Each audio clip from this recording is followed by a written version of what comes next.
یہ زیادہ لائق ہیں، اور تم میں سے کوئی شخص نہیں مگر اسے اس پر گزرنا ہوگا، یہ تمہارے پروردگار پر لازم ہے، مقرر ہے۔ پھر ہم پرہیزگاروں کو نجات دیں گے اور ظالموں کو اس میں گھٹنوں کے بل پڑا ہوا چھوڑ دیں گے۔ اور جب ان لوگوں کے سامنے ہماری آیتیں پڑھی جاتی ہیں تو جو کافر ہیں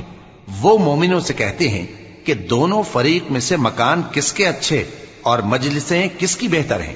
اور ہم نے ان سے پہلے بہت سی امتیں ہلاک کر دیں، وہ لوگ ان سے ٹھاٹ باٹ اور نمود و نمائش میں کہیں اچھے تھے۔ کہہ دو کہ جو شخص گمراہی میں پڑا ہوا ہے، رحمان اس کو آہستہ آہستہ مہلت دیا جاتا ہے، یہاں تک کہ جب اس چیز کو دیکھ لیں گے جس کا ان سے وعدہ کیا جاتا ہے، خواہ عذاب اور خواہ قیامت، تو اس وقت جان لیں گے کہ مکان کس کا برا ہے اور لشکر کس کا کمزور ہے۔ اور جو لوگ ہدایت یاب ہیں اللہ ان کو زیادہ ہدایت دیتا ہے، اور نیکیاں جو باقی رہنے والی ہیں وہ تمہارے